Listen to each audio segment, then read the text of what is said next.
I was like, oh my god, bubbles, chucking bubbles at everyone, and then someone rugby tackled me, probably trying to fucking. Why is someone rugby tackling you in a fucking club, like? In a gay club when there was loads of foam about, yeah, and I was like, and then I breathed in loads of foam, yeah, and the bubbles got into the back and frame because the foam's like not really, it's not like some fucking link shit that you put in your bath. It's like plastic. It's like, it's proper plastic foam. And I remember just being like, and on the up breath, I was like, oh my god. And I fucking couldn't breathe, and I literally thought I was gonna die. And so many things went through my head. And I'm not homophobic, but I was worried about dying in a gay club. And welcome back to the FARSIDE podcast. This is episode 4 now. I'm your boy F.A.R. And today, as usual, we've got a special guest. Probably most specialist guest. We've got a Spider-Man mugs. We've got some wine in them, like we're pretending it's tea.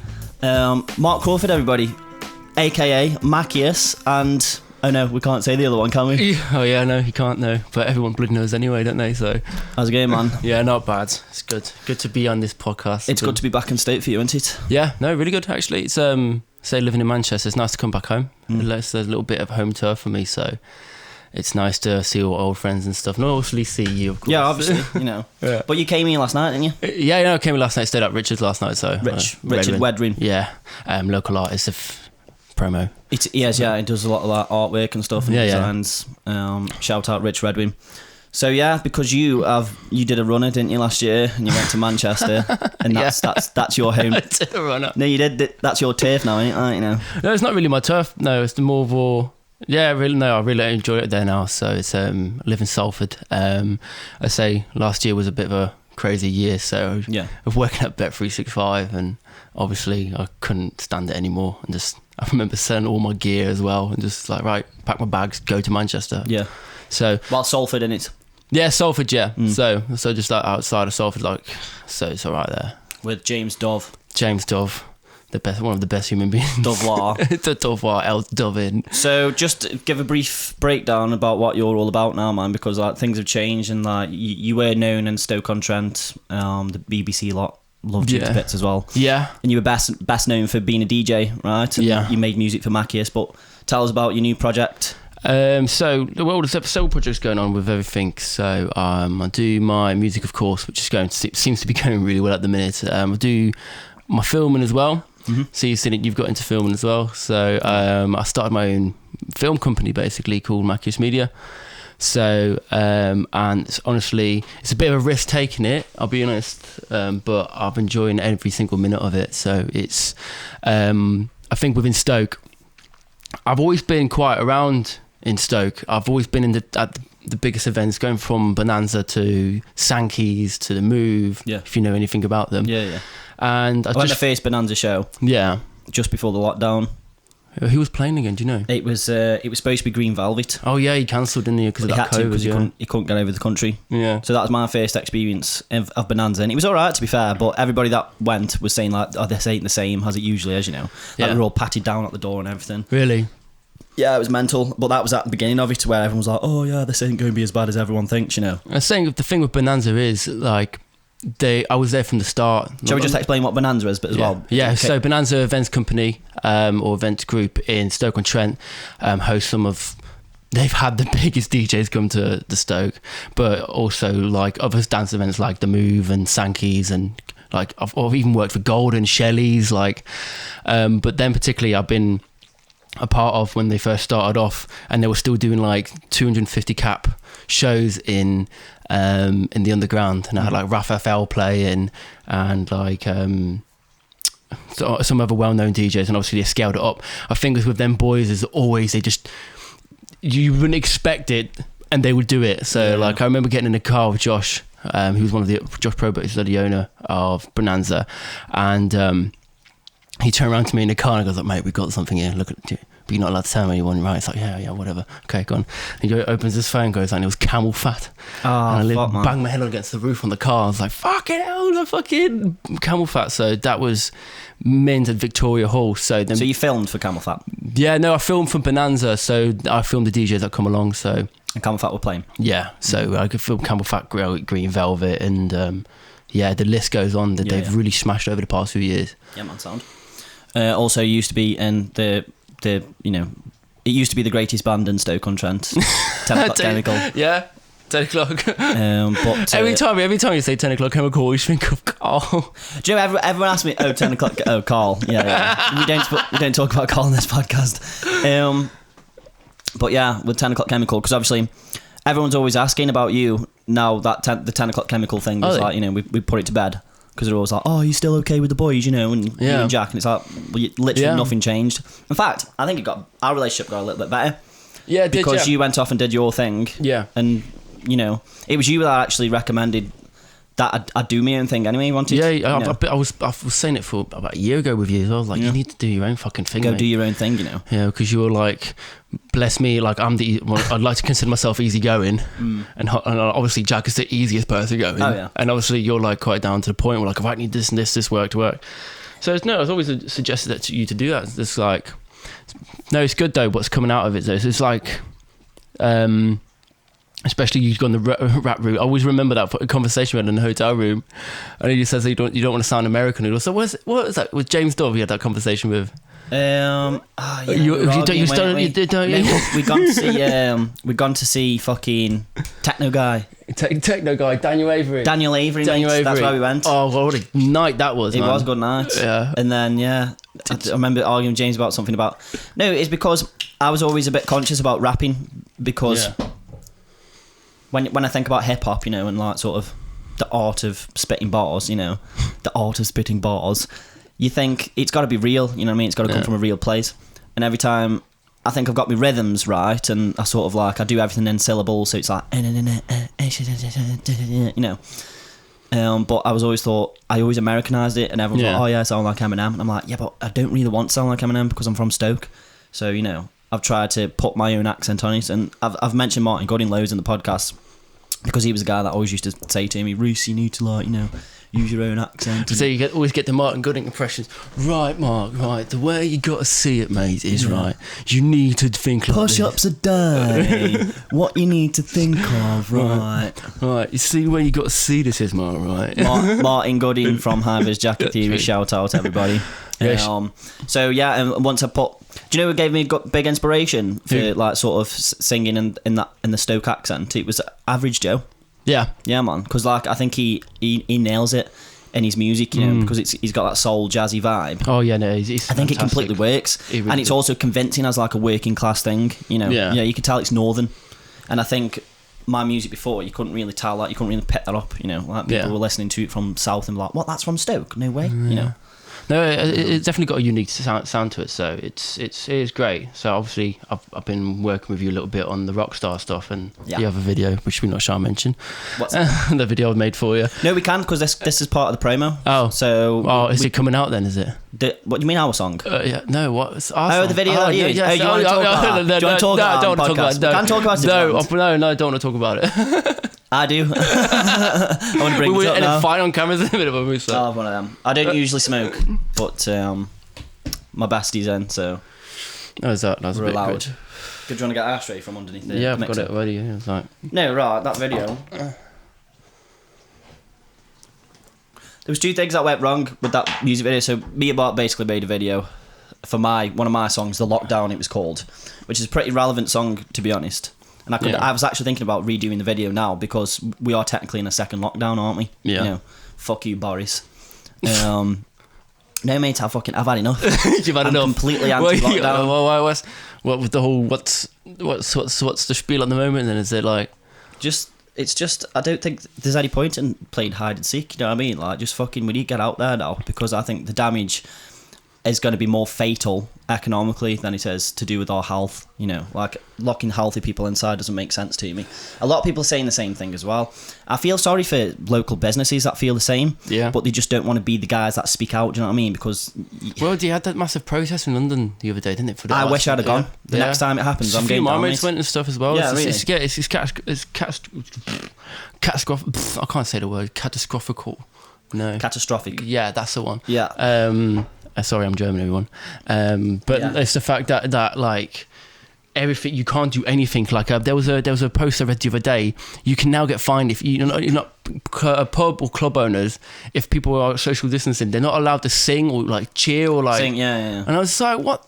It's the pointless going. I had that same instance the other day. I went to the fucking pub. Oh, sorry. I went to the pub and I stood there. First of all, stand in the line. I remember them days when you used to come in the pub, sit down, get a pint, chill out, watch the footy, that's it, nothing else. Now you've got to wear a mask, then you've got to sign in, then you've got to put the mask back on, and then you've got to walk through the pub, and then there's self-service, and you've got to sit outside, and then you wonder when your beer's coming, and I'm just like, oh, mate. I didn't think we were going to speak about this because I've been trying to keep this on, like low-key. Yeah. But, you know what my stance is on the masks. I've been anti-mask all the way, I have. It's just ridiculous. It's been interesting at work because obviously it's come in that it's compulsory for the workers, but I had something to say about it and I'm still not wearing one because I just don't see the point.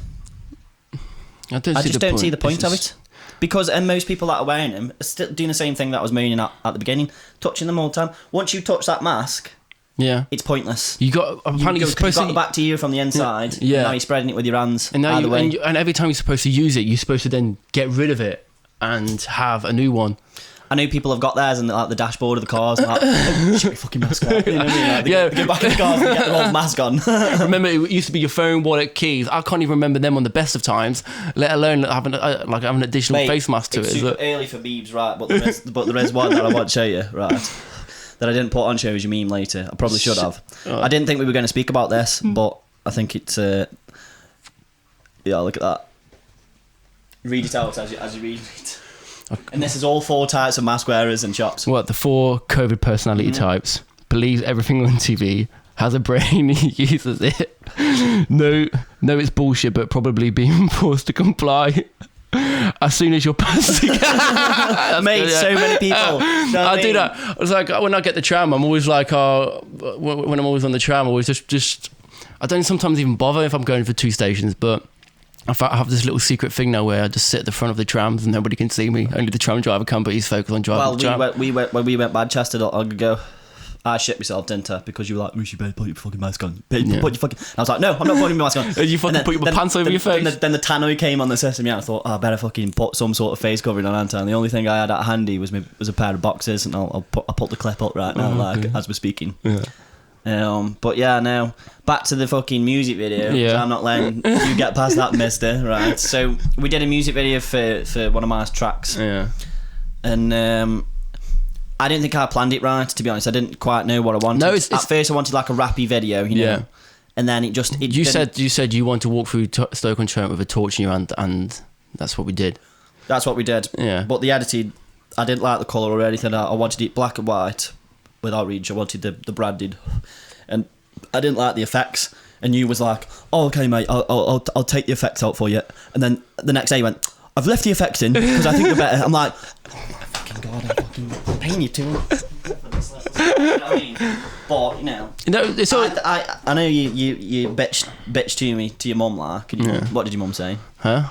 Oh, my mum says like no. My mum's always saying like, oh god, you it's like you always if you don't have a friend like you can just baffle with like that, then a lot of people don't have friendships like that, do they? When they just... We do have a lot of fights, to be fair, but I always think that's a good thing, Like, you're the only person I have constant fights with all the time, It's healthy. Yeah, and I liked how your mum encouraged you to at Christmas. Well, yeah, that was a fucking nightmare. Because we could talk about how my fucking glasses broke, actually.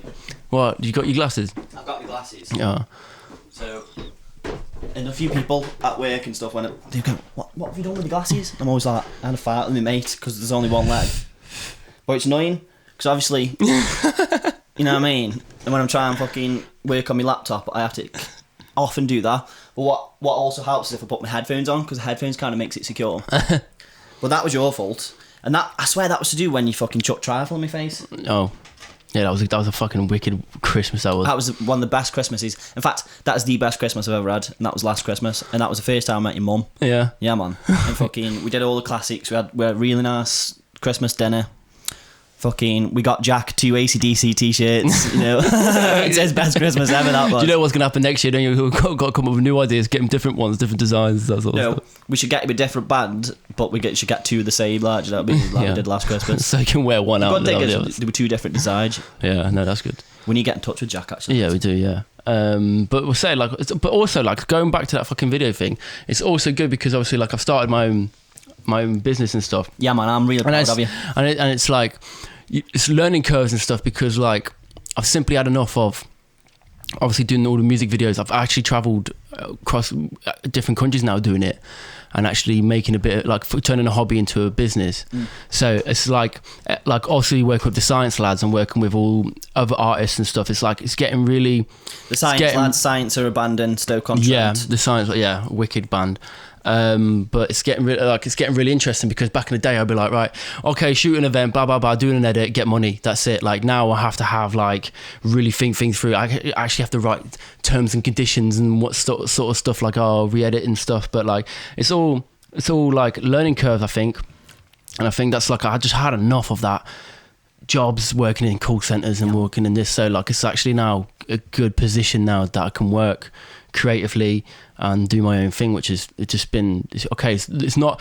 I think when you first start off, I think a lot of people get intimidated because they think it's going to work after the first few months and stuff. No, man, I realise that. It's bullshit. It's bullshit. Like you have to literally carry on doing it and wait for clients or work for clients, and then because I also work as a creative director as a mobile app development company. And my boss, he's also one of my best mates, Darren, teaching me so much stuff just daily about how to handle yourself, how to look after your business and that sort of stuff. So it's been so encouraging, but also like motivating as well because he's worked from home for the last 30 years and you know, and he's doing what he does. Man, really well. This is something I need to do now, and like I've properly.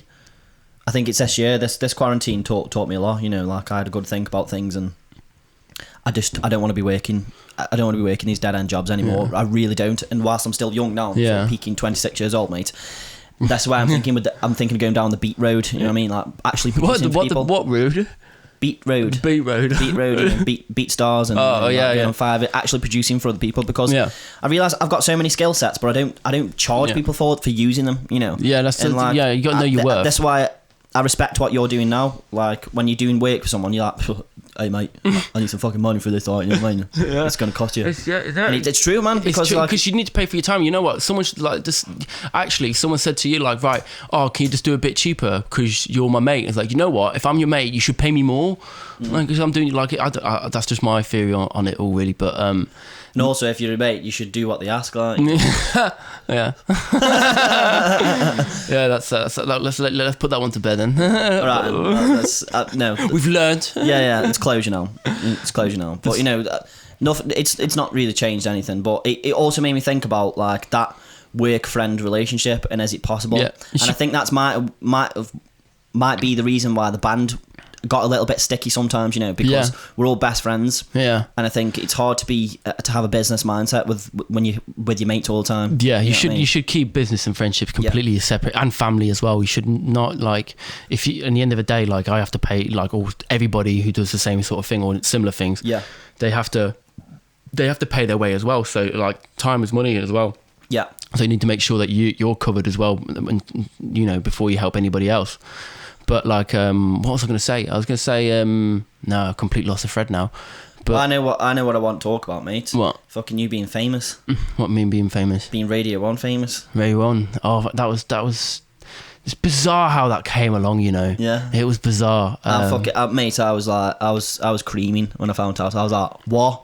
I was like, what? Are you fucking serious, mate? It's like Radio 1. Yeah. And you just did it, mate, and it was fucking class, man. It's been getting a lot of attention, that song has. And the funny thing about it is I did a remix from the Young Decades.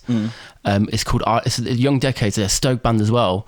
And they did a song called Islands. Check them out. And I remember Scott, who's the synth player, sent me over the stems because he's been nothing but supportive of my music and I remember when I released a track called 9 AM, was one of my first tracks I released, and he put his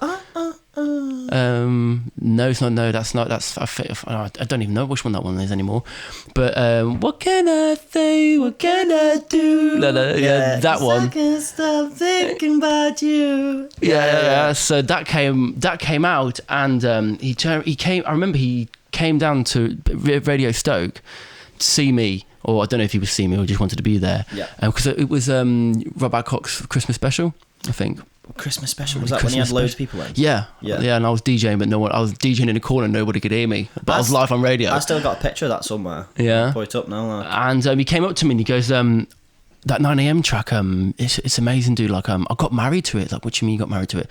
He goes like, oh yeah, we had a wedding, and that was the song for the after movie, and that was just like. It was such a wholesome thing. That is pretty wholesome. That is so wholesome. It's just like, and I was watching it like, oh, this is so nice. No, that's when you know that your music's reaching out, you know. Yeah. If it means something to just one person, if it profoundly means something to one person, then the song has done its job, you know, in my eyes. Yeah, and to think, when I wrote that song, I was in my bedroom, and this is when I first moved to Stoke as well. Yeah. When I remember I was sitting in my pants making it in the morning, and I was jobless.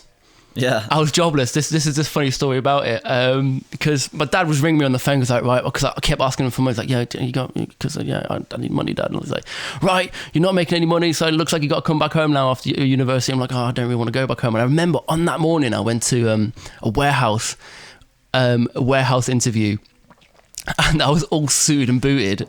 Like, and I walked in there, was people wearing tracksuits and everything, and they like do like a dumb test with you.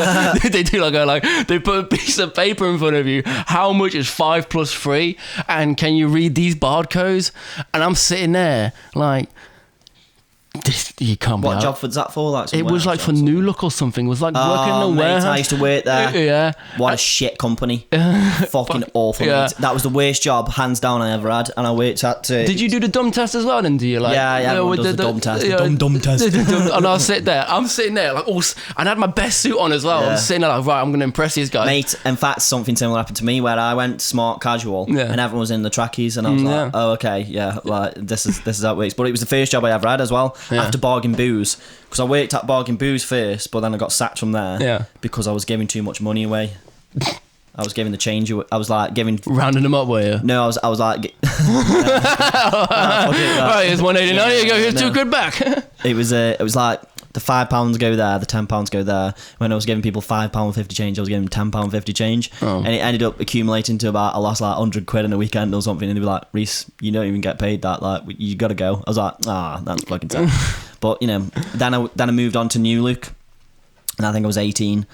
And that was just awful, I've never ever been that embarrassed in my life. Like, it's just the shittest job you can ever imagine. Like, but you have to go working in a warehouse, you know, like fucking putting clothes in a thing, and they argue about your targets, and you're like, fucking, I'm trying my orders, like, you know, sharing down a corridor. And I was getting bullied a lot as well, actually, because at the time I was like me, but higher pitched. You know what I mean? So it was just like, you're gay. I'm like, no, I'm not. Yes, you are. You suck dick. No, I don't. Suck a dick now. Okay. What the fuck? Yeah. No. I remember. All I remember is sitting in that room, and I filled out the first page because I gave it a good chance because I thought the questions would get harder, but they didn't.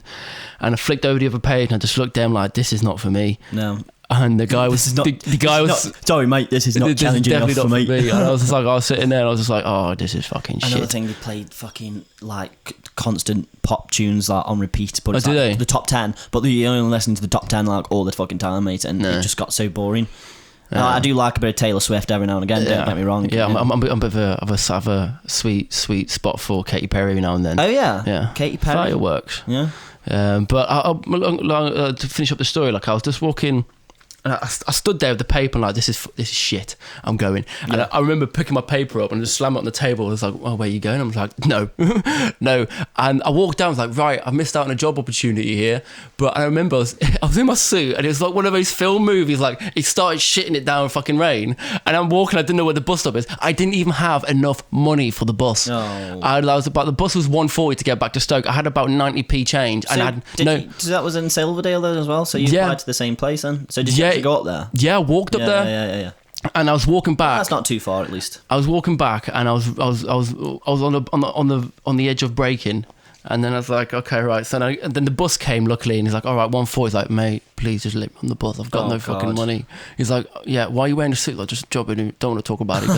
Right, and he was kindly enough. He gave me a ticket all the way back home. Yeah, he was nice. And then I remember getting back into Shelton, like. and sitting in my little university room, and I was just like, right, the only thing that can cheer me up now is a bowl of Cocoa Pops. I was like, watch the last episodes of Game of Thrones, I eat my Cocoa Pops, like I've got really teary, like this is it, Mark, you're in this situation right now. And then I was like, oh fuck it, do you know what I've been doing over the past few weeks? I was like handing my CV into the music shop. Music store. Yeah, so and on the on the Monday, I was like, you know what? Put yourself together, Mark. Right, like hand out CVs in the shopping centre, and then I walked into the music shop and I gave Tracy, who was the manager at the time, or still is, gave her one of my CVs, and she's like, you've been coming in here for the past few weeks every single Monday, giving me a CV. Like, you really want to work here? I was like, oh shit, yeah, so that's a lesson there, persistence. Yeah, man. so every Monday I went there and gave her another CV and just like got to know her as well and stuff. So I was like, oh, she even looked at me one Monday, like, not you again. I'm like, yeah. And then she rang up the music store, because we had two music stores, didn't we? We had the music store in the shopping centre and the music store pro in the music store pro where I worked. Yeah. Yeah. And then she rang up Steve, who was the manager at the time, and she goes like, right, have you got anything for this guy over here? And then I spoke to Steve and then told him like this and this, and then I became the high-tech specialist there. Yeah, man. So that was that, and then I stayed in Stoke, and that's when I made the track 9 a.m. because I got the job. Like, woo, what can I say? What can I do? And I was like sitting there, and I remember just like, yeah, that was. Oh no, that's the story now. That is. Tears, ain't it, man? Like the music store pro days, man. Those were the best days. I swear, honestly, I must have. I applied there loads of times. Well, they never fucking hired me though. But I was giving it big, and every time I was like, yeah, I worked with Hottie, fucking, Matt Johnson. Yeah, and that's what they don't like. That's what they didn't like, because it doesn't matter if you can play guitar. What matters is if you can sell stuff and you've got like you can got. Well, you sold me a few things. You sold me. No, I like playing that. So Mark, fucking, this was before I probably knew him, yeah. And I was after a mixer. This is for the predecessor of 10 O'Clock Chemical, like, so the starting members before Mark joined. And I was after a mixer, and you were like, oh mate, you want to get this is top of the range, great price, fucking sort you out, mate. I was like, great, man. I love how you're doing. I love how you're doing my impression of me whilst I'm sitting here. Like, you know what? I am sitting here, Yeah, I do a good impression of you. Every time I do, everyone goes, oh my god, it's like Mark's in the room. But yeah, he sold me that fucking mixer, and then when he joined the band, he was like, what the fuck you got this shit mixer for? I was like, you motherfucking cunt, like, that place was. But you're obviously a good salesman, but you're a liar.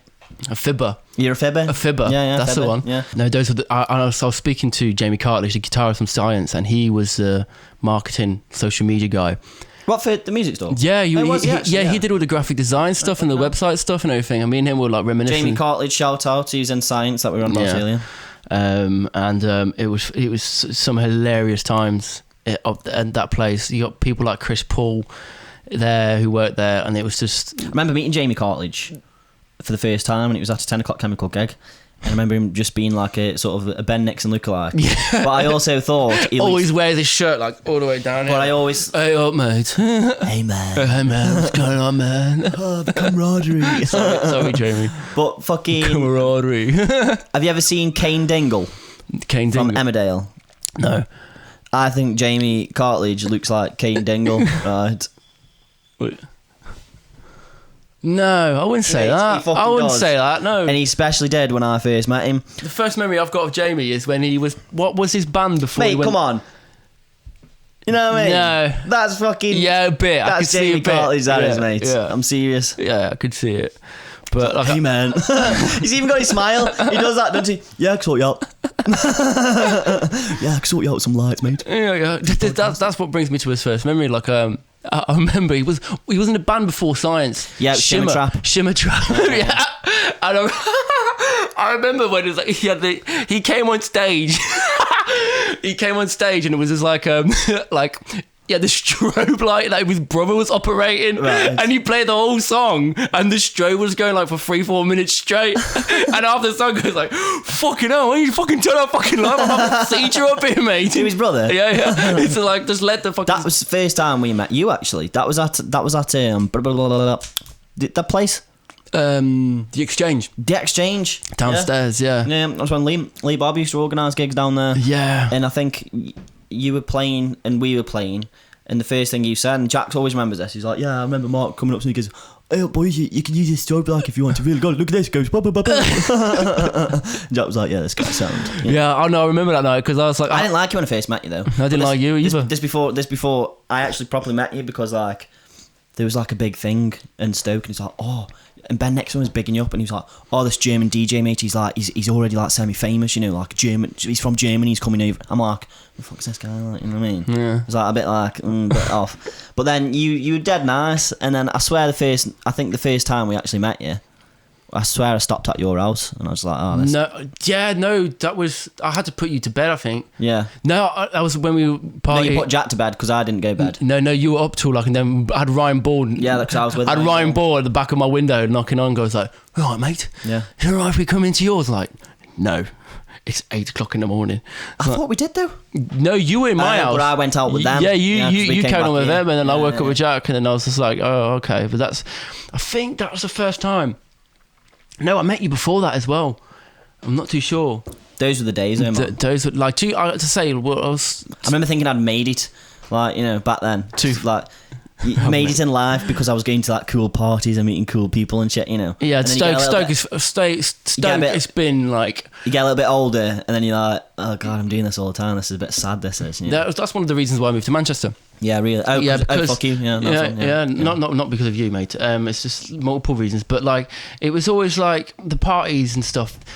When no one says anything bad about Stoke, I get a bit defensive. It's like, what, you can't say that. Like, Stoke's course, like, even though like everyone always thinks it's a bit of a shit place and all that stuff, it's not. It's thriving, full of art, music, and just generally good people. I'm always big in cultural culture up. I am. Yeah, it's a wicked Stoke has done nothing but good for me. Okay, there's been ups and downs a lot, but you have that everywhere you fucking go. Yeah, but it's been some of the parties like Wonk we used to go to, like Devil's Disco. What's the main difference between Manchester music scene and Stoke music scene? I don't really know, mate. I know I go for the big shows to Manchester, or when I lived back in Stoke I did that as well, but obviously due to COVID and stuff I've not really Dialed in, yeah. No, well, I remember when I first moved to Manchester, I was working at Trafford Centre as the music store manager. Yeah.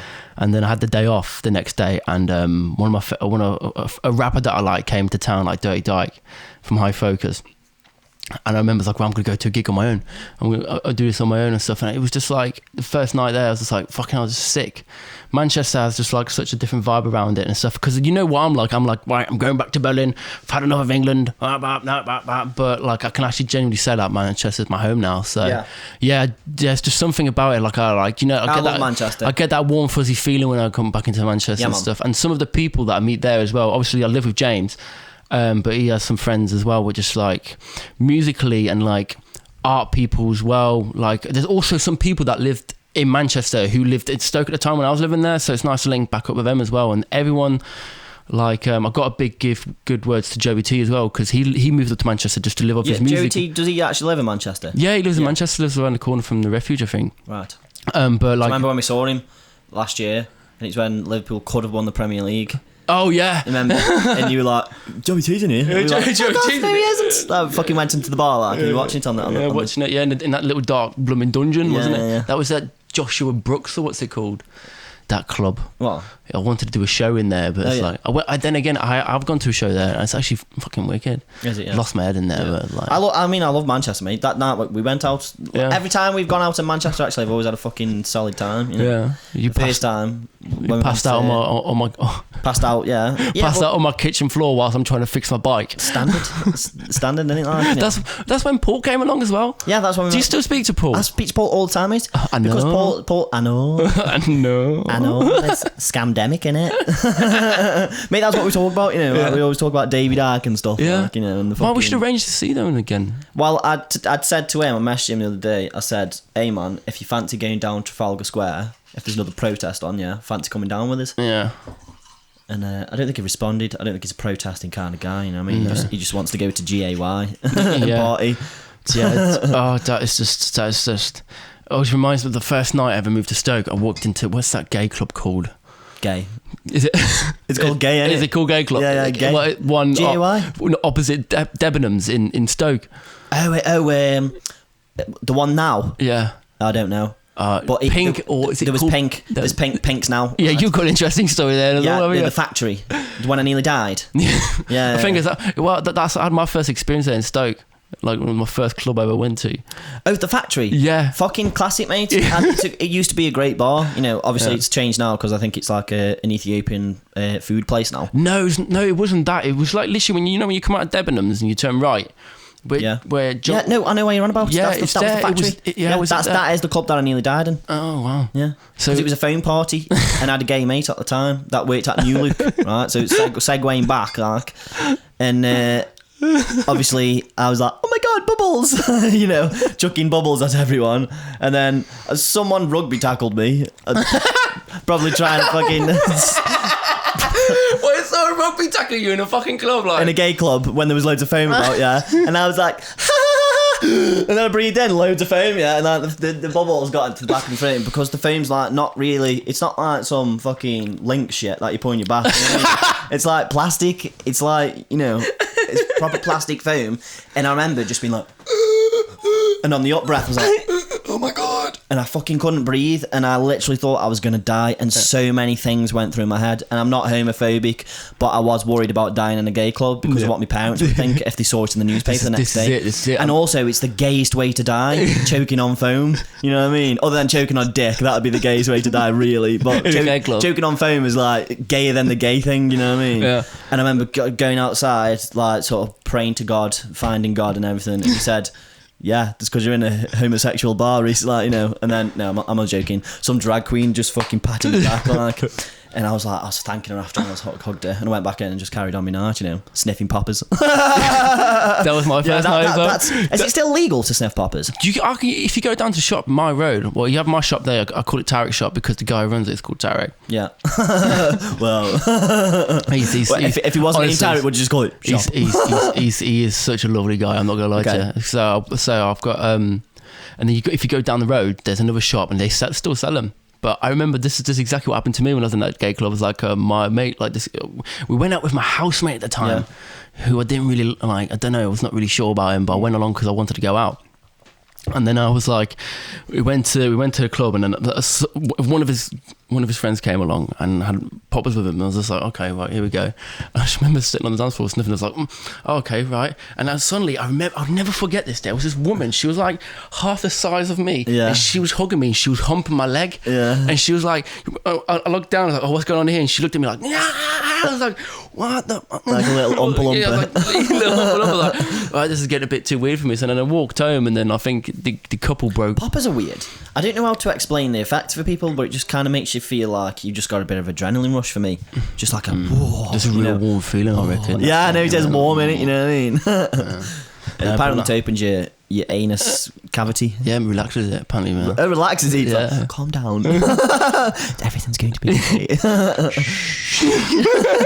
Yeah, poppers like would be symbolised by I've not done that in ages, I think. No. Poppers, no, mate. No, I didn't like them, to be honest. I don't like anything that's like stimulant. Like coffee, mate, like the coffee that you have. I get a bit jittery on it, I do. I'll start flinching on your coffee. I'm like, fucking hell, I don't like this. No, I don't like anything that makes adrenaline, do you know what I mean? No, that's what I've had, because obviously my mum sends me a care package from Germany. A care package? Like consisting of coffee, like salamis, chocolates. Yeah. You salami. Yeah. And I ran out of coffee. So I was like, all right, I've got to be a big boy now. I've got to go buy my own coffee. Yeah. I was like, and I walked into Aldi, like what's the strength number 5? And I sat there like trying to stir it into my little, because I haven't got a normal coffee machine. I still use one of those, you know, that strainer. Yeah, that's one of those. That's proper. No, the old Italian one where you got to screw it on and stuff and got to proper boil it. And I was like sitting there like fucking put the cup full and sitting there like, oh, please be good. And I sat there and just tastes like water. It's not really my. Ed, you never met Ed, have you? No. So my manager, the guy that sort of consults with him, Yeah. Ed, is a fucking sound geezer.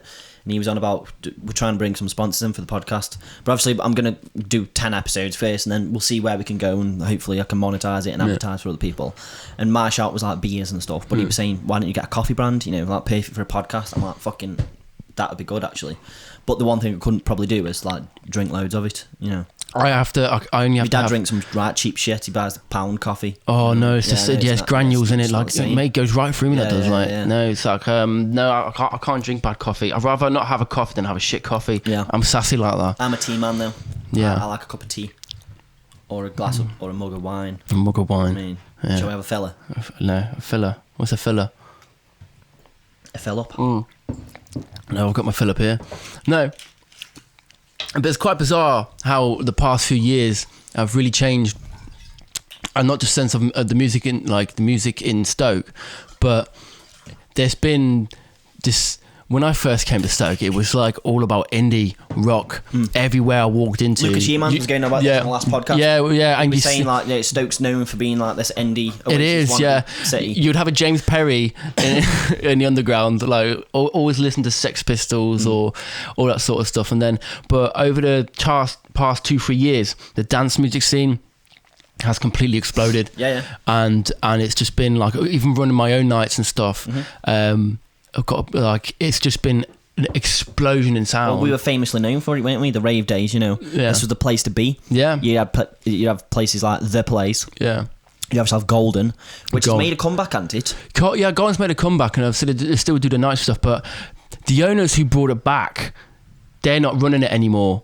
And it's someone else doing it now. I don't know who it is, but like it's not the same anymore. Like, I don't know. They used to run a guy called Darren Harvey, Nigel and Andy. They used to run Shelley's as well. Yeah. And Shelley's is like the birthplace of it's Stoke-on-Trent, which is notoriously known for that. And I think it makes me feel like really proud as well, because I've been filming them, and like I've been filming like the actual events and stuff, and actually going back in time with this. It's like, that's what it was a bit weird, because obviously we're going to Shelley's, and on the first night I'm running around with my camera expecting to see like obviously like young people and stuff, and they're like all like the same age as my mum and my dad, and they were outdoing everyone. And that's but also my manager used to go there all the time, and he like the way he was speaking about like the Sasha mixes and Dave Seaman playing there as well, and it's just like we put a mix on, we were working the other day, and it's so present and it's so fucking sick. Like that music back then, and you know what the best thing about it is? They had no phones and they had no social media. They had none of that nonsense. And I'm a fiend for it myself. Don't get me wrong. When I'm next to a famous DJ, I'm like, oh hello, I like to photo. Look, but I was watching something the other day. I watch like a lot of like self-help videos on YouTube because I need a lot of help. Yeah, you do. But there's this guy that I follow, but it's called the Self-Developed YouTube channel. Yeah, and he was talking about like not feeling guilty for utilizing social media and to being on there constantly if you're promoting yourself, because you've got to see it now, the modern day, that is your business card. It is, yeah.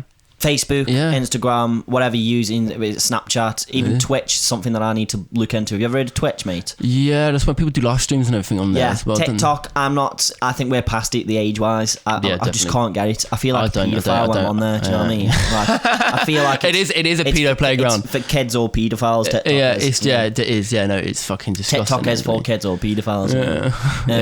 But it says essentially, you know, this is how you're going to maneuver through your career path. It's always going to be through social media nowadays. You had that Netflix show drop on Netflix. Cuties? No, not Cuties. No, that's not going into paedophile stuff, but it's going into social media. The social media epidemic. It's a social media, basically a film about social media and how our phones and how technology and AR really design what we like and stuff, and suggest us things and stuff. And it's so insightful and made me really scared, because I checked on my phone like a few weeks ago how much time my eyes are glued to that screen. Oh yeah, it tells you. It tells you 6 hours a day or something. I had 5.5 hours a day. Yeah, same mate. And it's just like, what is my morning routine? I wake up, check my emails, check my Instagram thing, because I can't deny either. You get a satisfaction when you get about 20-30 likes on your phone. What gives you more satisfaction though, right? Honestly, if you have a day every now and again where you intend not to fucking check in it, and you wake up the next day and you feel like, oh god, I feel just refreshed, you know. I feel like I'm thinking clear. Because it distorts life. I think it does. Like I was going to call it facial media then. it gets rid of part of your day. You're sitting there in a train. Like, can you imagine sitting in a train about maybe like 50, 60 years or 30, 40 years ago, sitting on a train and actually having to have a conversation with other person, other people, and you're sitting there like now. As soon as you sit down, you see who's in the fucking wagon, and you're like, right. And then you weren't there when we were on. No. This was old school 10 o'clock chemical. This was when Ben Nixon was sort of starting managers. We were on the train once. Yeah, funny fucking train story. By the way, did I ever tell you when I was with Jack and Josh and Ben Nixon, and I was on the train and I needed a shit dead bad. And you know the train toilets are fucking horrible and they're horribly designed, like because you just fucking. But I was like, I need to go, you know. And I just shit, and some girl was. I didn't know it was a girl, but somebody was knocking on the door, and I was like, I'll be in it. I'll be out in 10 minutes, And this girl apparently waited 10 minutes, and I had this smelly shit I've ever had in my life. And I was right next to the boys that were sitting on the table, and they were obviously like giggling because this girl wanted to come into the toilet.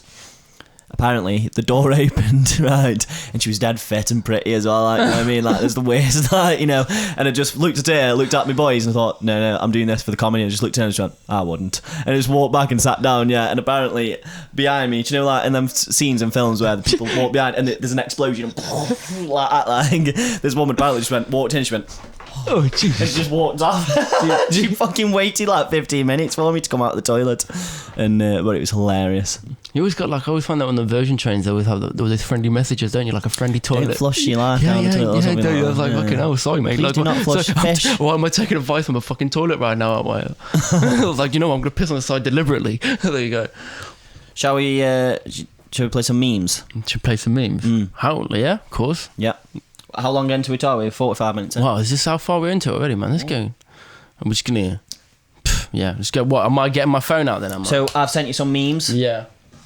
This says, show us your meme. Where I think I've sent you 10 memes. You sent me 10 memes? They're not brutal because... I like them. But I like silly memes, you know what I mean? So, your aim is to rate these out of 10. But you know the rules, don't you? You've got to add a decimal point. Decimal point. What's decimal the highest? Point. 10. 10's the highest. I mean, I swear I've had an 11.5 before, but you know, it's up to you. So, have you got them? Yeah. You all ready? First meme. When you've got 7 people around for Christmas dinner and the police knock on the door. I saw this earlier. But is that supposed to be a resemblance of a turkey? Yeah, I'm taking it. To be fair, it's nice looking turkey. Yeah, I was just like, I'd eat that. But I'm just trying to think, like, where's the other half? That must be a depthy oven. It couldn't fit in. I'll give it a solid 5.9, I think. Solid 5. Yeah, I need ones that I can really giggle at. Okay, so 5.9 next meme. Yeah. How I'll be hitting the gaff kitchen parties in case the police show.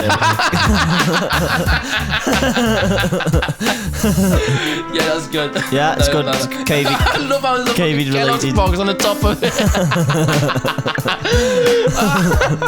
That's a good idea. So I'm rating that. Have you seen those videos where like people like run away from the police and they're like pull them aluminium foils over them and like speed box. Yeah.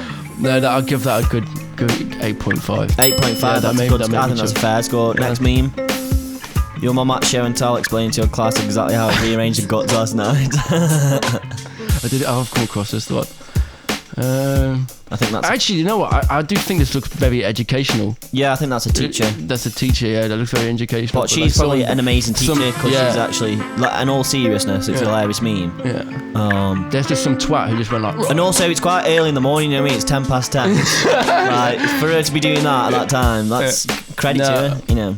Okay, I'll give it an 8 for... I'll give it a 9 for her effort. But I'll give it a 4 for the joke.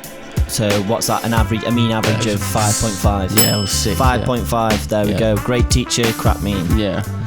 This is what an independent fact checker looks like. Obviously, taking a shot. I can imagine working as a barrister and getting can I have a soy almond free, gluten free, blah blah blah, coffee please. This is obviously taking a shot at the fact checking on Facebook at the minute. Because do you know what I found? A lot of these fact checking they were saying like, so people, when this coronavirus started, they were saying vitamin D supplement, vitamin C's to boost your immune system. Yeah. Fact checkers saying no, this is wrong. Yeah. And now MSM is saying, yeah, vitamin D and vitamin C. So it's like, that's interesting because actually you're fed so much bullshit every day. If you was to think your brain is a computer, like compare your brain to a computer, since your brain can only take this amount of information in a day. Yeah. So, for instance, it can only take a gigabyte of information a day. You get fed about 3-4 gigs worth of information before you hits 12 o'clock. So you're watching what you believe is a fake ad or what you believe is real news and all that sort of stuff. That's another thing that social media show said on Netflix. Yeah. It's like, if everyone... Do you know, like Wikipedia, it's supposed to be very accurate. Or if everyone had, all right, you said I have a problem with, or what did, just for instance, who built the motorways or something, and Wikipedia would give you the answer for it. Like, you would have a complete, I think people would have a more similar opinion now, but due to the fact, like, if you type into Google now, what happens if who built the motorway, it will come up with a different suggestion of you because it will go after the information that you always read. Oh, okay. So it always comes up with different suggestions of other people. Like marketing news. Yeah. So your phone, or because if you think about it, Facebook, Instagram, Twitter, it's for free. You are the product. Like, if that makes sense. That is a proper mushroom cut into that. Yeah, but like. We'd say you do because they buy all the data with it, don't they? So yeah, but next one. Sorry, I'm going on about this. You were rambling then, but what's the score? Well, I don't like this one. So what's the score? 4.3. Next meme. Good morning, Mrs. Selfish piece of shit. I had a feeling we'd meet again. Oi. This is happening again, man. Like me being at Tesco work, people have gone for the pasta and they've gone for the toilet roll. It makes no sense, but there you go. And that's what fear-mongering does to the country, everybody. Everyone panics, shits themselves so much they need to fucking protect themselves from the shit that they shit themselves with, and they buy loads of toilet roll. But those are the sort of people, right, they work in Lush all week, right, and then at the weekend they're like a professional mortgage advisor, a pandemic expert. And, like me. I don't get it. I'm reading facts from actual epidemiologists that aren't in the mainstream, right? Because our mainstream scientists, unfortunately, have been absolute fearmongers, and all the predictions, from all the catastrophe computers, have been fucking wrong by miles. So I don't trust them. I don't trust any official narrative. If I give you my honest opinion about all of this, I just want to make sure the people I love are okay. Yeah, and people I love okay. I'm healthy. My family's healthy and stuff. Mate. Oh, no. You can't be healthy. Oh, why? Because there's 50% off McDonald's. Like, go get yourself one of them. Like, mate, yes, fucking hell. There's a German DJ I follow, and I absolutely love, and him if anyone wants to check them out. And there was an ad. There were 2 adverts. He was walking. He's like, right, just to prove this is real, I'm walking to a shop there, and there was a free pack of paprika, and some pork. Right. And what's it? The free paprikas were €129. Yeah. And guess how much the pork was? 79p. What? Yes. So the meat is cheaper than the spice. Then the cheapest, like then actual normal peppers, then the actual vegetables. Like, do you know what I mean? What are you rating this meme? No. So it looks. We've got to be snappy with these meme scores. 5.5. 5.5. Next meme. All right.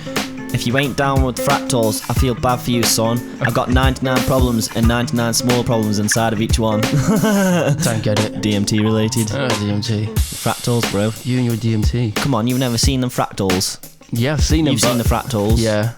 Yeah. And you've got 99 problems and 99 small problems inside of each one, you know. But I don't know. Fractal of problems. I'll give that a solid 4. I thought you'd laugh your head off at that. I don't know, but I think everyone experiences different, don't they? I was high-fiving aliens last time. 4.0, next meme. National polls show most Americans prefer to ram through human roadblocks rather than be pulled from their vehicles and beaten by a mob. I reckon your mum would like that one.